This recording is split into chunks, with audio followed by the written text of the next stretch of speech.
சாந்தம்மா ராகவையா ரெண்டு பேரும் அவங்க பிள்ளைங்களான கீர்த்தி சுரேஷோட கார்ல காட்டு பாதையில போயிட்டு இருந்தாங்க.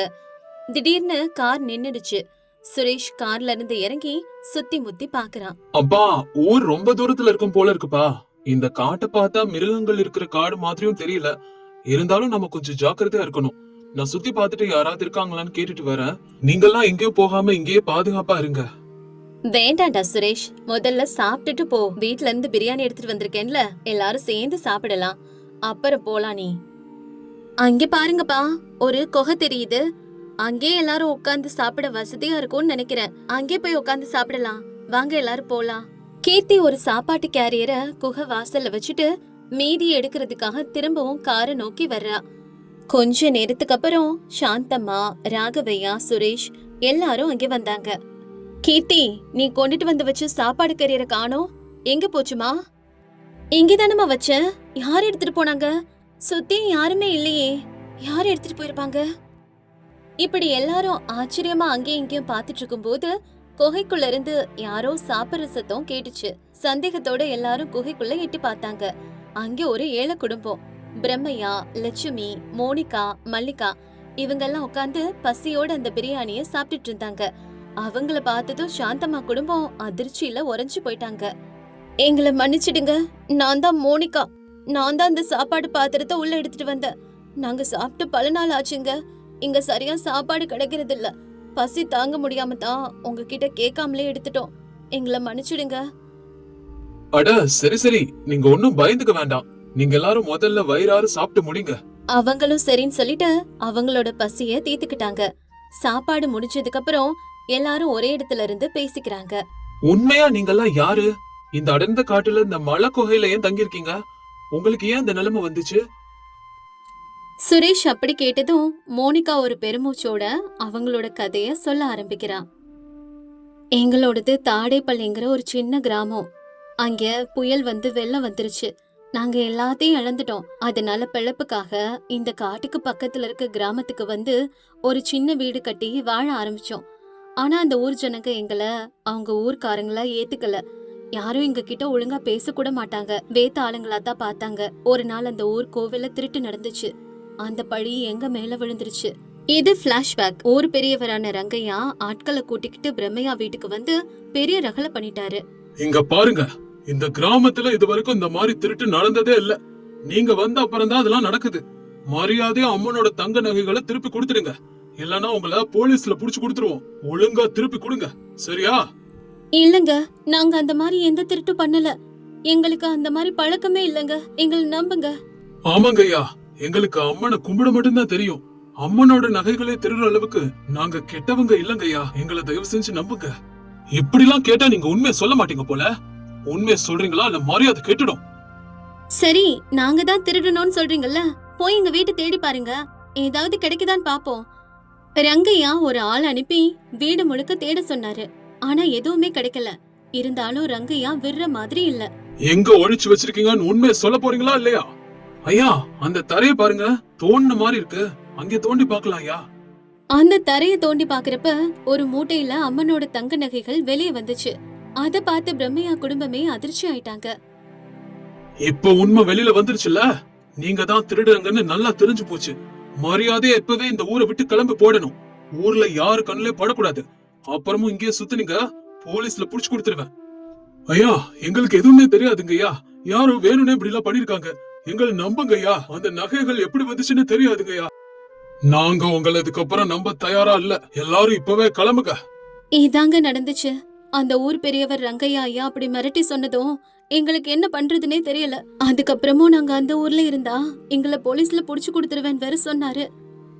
அதோட நிறுத்தலங்க, எங்களை ஊரை விட்டு துரத்துனது மட்டும் இல்லாம சுத்தி இருக்கிற எல்லா கிராமத்துக்கும் எங்களோட போட்டோவை அனுப்பி வச்சாங்க.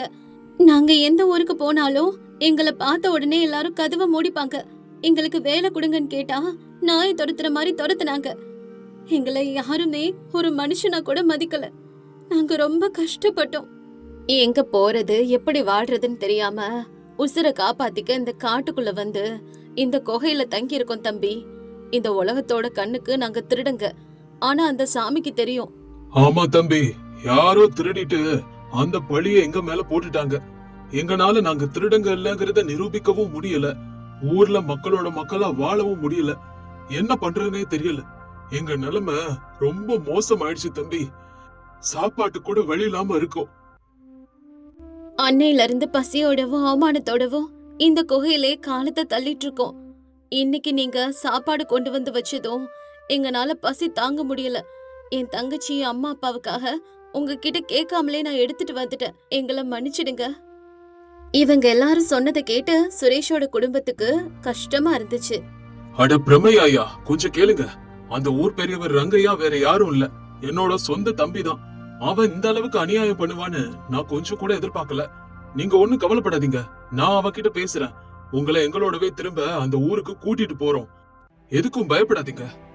அப்பா, நான் முதல்ல போய் மெக்கானிக் யாராவது இருக்காங்களான்னு பாத்துட்டு வரேன். அதுக்குள்ள இருட்டிடும் போல இருக்கு. நீங்க எல்லாரும் இங்கே பாதுகாப்பா இருங்க. நான் அதுக்குள்ள சீக்கிரம் வந்துடுறேன். அதுக்கு என்னங்க, பரவாயில்ல. இங்க எந்த பயமும் இல்ல. பாம்போ காட்டு மிருகங்களோ இங்க வராது. ஆனா இங்க இருந்து ஊர் ரொம்ப தூரத்துல இருக்கு. அதுதான் இப்ப பிரச்சனை. சரிங்க, எங்க அம்மா அப்பா தங்கச்சி எல்லாம் இங்க இருக்கட்டும். நான் போயிட்டு சீக்கிரமாவே வந்துடுறேன். அப்படி சொல்லிட்டு சுரேஷ் காரை சரி பண்றதுக்காக காட்டு பாதையில இருந்து கிளம்பி பக்கத்துல இருக்கிற கிராமத்துக்கு போய் மெக்கானிக்க தேடுறான். கொஞ்ச நேரத்துக்கு அப்புறம் ஒரு மெக்கானிக் கிடைக்கவே அவரை கூட்டிட்டு திரும்பவும் குகைக்கு வரான். அப்போ மெக்கானிக்கும் காரை நல்லா செக் பண்ணி பார்த்துட்டு இப்படி சொல்றாரு. தம்பி, கார்ல இன்ஜின் ப்ராப்ளம் இருக்குப்பா. இத சரி பண்ண ரொம்ப நேரம் ஆகும். இன்னைக்கு நைட்டு கார் இங்கேதான் இருக்கணும், அப்பதான் சரி பண்ண முடியும். அப்படியா அண்ணா? அப்பா, அப்ப வேற வழியில போல. இன்னைக்கு நைட்டு நாம அந்த குகையில தான் தங்கணும்னு நினைக்கிறேன். அன்னைக்கு அந்த ராத்திரி குகைக்குள்ள பிரம்மையா குடும்பமும் ராகவையா குடும்பமும் ஒன்னா இருந்தாங்க. உள்ள வெளிச்சத்துக்காக சின்ன குச்சிகளை வச்சு நெருப்பு மூட்டிக்கிட்டாங்க. காடோட அமைதியான சூழல்ல ரெண்டு வெவ்வேறு குடும்பங்களும் ஒரே இடத்துல தூங்குனாங்க. மெக்கானிக் காரை சரி பண்றதுக்காக சில பொருட்களை எடுத்துட்டு வரேன்னு போயிட்டாரு. அன்னைக்கு ராத்திரி எல்லாரும் அந்த குகையிலேயே ஓய்வெடுத்தாங்க. மறுநாள் காலையில 10 மணிக்கு மெக்கானிக் காரை சரி பண்ணி கொடுத்துட்டாரு. ராகவையா குடும்பமும் பிரம்மையா குடும்பமும் ஒன்னா கார்ல ஏறி நேரா ரங்கையாவை பார்க்க போறாங்க. ரங்கையா வீட்டு வாசல்ல கார் நின்னதும் உள்ள இருந்த ரங்கையா வெளியே வராரு. தான் அண்ணன் ராகவையாவோட தான் காட்டுக்கு துரத்து விட்ட பிரம்மையா குடும்பமும் இருக்கிறத பார்த்ததும் அவருக்கு ஒரே அதிர்ச்சி. இவங்களதான் ஏற்கனவே துரத்தி விட்டுட்டோமே, இவங்க எப்படி அண்ணன் கூட வந்தாங்கன்னு யோசிச்சுக்கிட்டே இப்படி கேக்குறாரு. அண்ணா, இவங்க எப்படி உங்க கூட வந்திருக்காங்க? இவங்க எப்படி உங்களுக்கு தெரியும்? இவங்களை எதுக்காக இங்க கூட்டிட்டு வந்திருக்கீங்க அண்ணா? ரங்கையா, நான் எல்லாத்தையும் விளக்கமா சொல்றேன். முதல்ல வந்திருக்கவங்க எல்லாரையும் வீட்டுக்குள்ள கூட்டிட்டு போய் உட்கார வை. எல்லாரும் வீட்டுக்குள்ள போனதுக்கு அப்புறம் காட்டுல கார் நின்னு போனது. குகையில பிரம்மையா குடும்பம் பசியால கஷ்டப்பட்டது. அதுக்கப்புறம் மோனிகா சொன்ன உண்மைகள்னு எல்லாத்த பத்தியும் ராகவையா தன்னோட தம்பி கிட்ட விவரமா சொல்றாரு. சித்தப்பா, உண்மையா நீங்க என்ன நினைச்சு இப்படி எல்லாம் பண்ணீங்க? அவங்க திருடுனாங்களா இல்லையான்னு கொஞ்சம் கூட விசாரிக்காம வெறும் சந்தேகத்தை வச்சுக்கிட்டு ஒரு குடும்பத்தையே ஊரை விட்டு எப்படி நீங்க துரத்தலாம்? நீங்க போட்ட அந்த பழியால அவங்க எங்கேயுமே தங்க முடியாம காட்டுக்குள்ள குகையில வாழ வேண்டிய நிலைமையில இருந்தாங்க. நான் என்னப்பா பண்றது சுரேஷ்? அந்த நேரத்துல ஊர் ஜனங்க சாமி நகையை காணோம்னு கோபத்துல இருந்தாங்க. இவங்க வீட்டு தரைய தோண்டினப்பதான் நகையும் கிடைச்சிச்சு. அதனால எனக்கும் சந்தேகம் வந்துடுச்சு. அந்த சமயத்துல அப்படி ஒரு முடிவு எடுக்கலன்னா ஊருக்காரங்க இவங்களை சும்மா விட மாட்டாங்கன்னு தான் அப்படி பண்ண. ஆனா என் மனசுக்குள்ளேயும் ஒரு சின்ன சந்தேகம் இருக்கத்தான் செஞ்சது. சரி சித்தப்பா, நடந்தது நடந்து போச்சு. இப்போ உண்மையான திருடன் யாருன்னு நான் கண்டுபிடிக்கிறேன். நீங்க செய்ய வேண்டியது ஒன்னே ஒண்ணுதான். இந்த குடும்பம் திரும்பவும் இந்த ஊர்ல தங்குறதுக்கு ஏற்பாடு பண்ணுங்க. இவங்க திருடங்க இல்லன்னு நிரூபிக்கிற பொறுப்பு என்னோடது. நீங்க கவலைப்பட தேவையில்ல. சரிப்பா சுரேஷ், நீ இவ்வளவு சொல்றப்ப நான் அப்படியே பண்றேன்ப்பா. உடனே ரங்கையா அந்த ஊர்ல ஒரு அவசர பஞ்சாயத்தை கூட்டினாரு. ஊர் ஜனங்க எல்லாரும் முன்னாடியும் பிரம்மையா குடும்பத்தை நிறுத்தி விசாரணை முடியற வரைக்கும் அவங்க இந்த ஊர்லயே தான் இருப்பாங்கன்னு, இவங்களுக்கு இங்கேயே வேலையும் கொடுக்கப்படும்னு அறிவிக்கிறாரு. சுரேஷ் மட்டும் தன்னோட மனசுக்குள்ள உண்மையான திருடனை எப்படி கையும் களவுமா பிடிக்கலான்னு ஒரு பிளான் போட்டான். சுரேஷ் கிராமத்திலே தங்கி ஒவ்வொருத்தரோட அசைவுகளையும் உன்னிப்பா கவனிச்சுக்கிட்டே வந்தான். ஒரு வாரம் போனதுக்கு அப்புறம் ஒரு நாள் ராத்திரி நேரத்துல 2 பேரும் சந்தேகப்படுற மாதிரி சுத்துறத சுரேஷ் பார்த்தான். அவங்க வேற யாரும் இல்ல, அதே ஊரை சேர்ந்த காந்தையாவும் சிங்கையாவும். சுரேஷ் சத்தம் போடாம அவங்களுக்கு பின்னாடியே போனான். அப்ப அவங்க திருடின பணத்தை பிரிச்சுக்கிட்டே ஆள் நடமாட்டம் இல்லாத இடத்துல இப்படி பேசிக்கிட்டாங்க. ஏப்பா, பாத்தியா சிங்கையா? பாவம், நம்மனால அந்த புதுசா வந்த குடும்பம் தேவையில்லாம அன்னைக்கு பழிய சுமந்துட்டாங்க. அன்னைக்கு நம்ம யாருக்கும் சந்தேகம் வராதுன்னு அவங்க வீட்டுக்கு பின்னாடி போய் நகைகளை ஒளிச்சு வச்சோம். ஆனா ஊரே அவங்களத்தான் திருடங்கன்னு நம்பிட்டாங்க. ஏப்பா, நான் தான் உங்ககிட்ட முதல்ல சொன்னேன்ல, ஊருக்கு புதுசா வந்திருக்கிறதால அவங்களத்தான் சந்தேகப்படுவாங்கன்னு. நீ தான் என் பேச்ச கேட்கல. எப்படியோ நம்ம தப்பிச்சிட்டோம்ல, அது வரைக்கும் சந்தோஷப்படு காந்தையா. இத கேட்டுட்டு இருந்த சுரேஷ் அவங்க முன்னாடி வந்து நின்னு இப்படி சொன்னான். அப்போ அன்னைக்கு திருடிட்டு அந்த நகையை அங்க வச்சது நீங்க தானடா? சொல்லுங்கடா. சுரேஷ் அங்க பார்த்ததும் காந்தையா சிங்கையா 2 பேரும் அப்படியே நடுங்கி போயிட்டாங்க. அவங்களுக்கு இதயமே வெடிச்சிடும் போல இருந்தது. தம்பி, இந்த விஷயத்த தயவு செஞ்சு யார்கிட்டயும் சொல்லிடாதீங்கப்பா. உங்களை கும்பிட்டு கேட்டுக்கிறோம். தெரியாம பண்ணிட்டோம். அப்புறம் எங்களை அந்த ஊர்ல வாழவே விட மாட்டாங்க. ஒரே ஊர்க்காரங்களா இருந்துகிட்டு எந்த பாவமும் அறியாத அந்த ஏழை குடும்பத்து மேல எப்படிடா பழி போடுவீங்க? உங்கள மாதிரி ஆளுங்களை அப்படியே விட்டா ஊருக்கு எப்பவுமே கெடுதல் தான். சுரேஷ் அடுத்த நாளே பஞ்சாயத்தை கூட்டுறான். ஊர் ஜனங்கள் எல்லாம் பஞ்சாயத்து மரத்துக்கு வந்து நிக்கிறாங்க. பக்கத்திலே காந்தையா சிங்கையா 2 பேரும் தலை குனிச்சு நின்னாங்க. ஊர் பெரியவர் ரங்கையா இப்படி கேக்குறாரு. இப்ப உண்மையை சொல்லுங்கடா. என்ன நடந்துச்சுன்னு எல்லாரும் முன்னாடியும் சொல்லுங்க. ஐயா, எங்களை மன்னிச்சிடுங்க ஐயா. அன்னைக்கு கோவில் நகையை திருடிட்டு அந்த நகையை எங்க ஒழிக்கிறதுன்னு தெரியாம அந்த புது குடும்பத்தோட வீட்டுக்கு பின்னாடி ஒளிச்சு வச்சோம். எல்லாரும் எல்லா இடத்துலயும் தேடுவாங்க. ஆனா அவங்க வீட்டுல தேட மாட்டாங்கன்னு நினைச்சோம். ஆனா நிலைமை மாறி போய் அவங்கள திருடங்கன்னு எல்லாரும் நம்பினதால பயத்துல எங்கனால உண்மையை சொல்ல முடியலங்க. நாங்க பண்ணது பெரிய தப்பு தானுங்க ஐயா. எங்களை மன்னிச்சிடுங்க.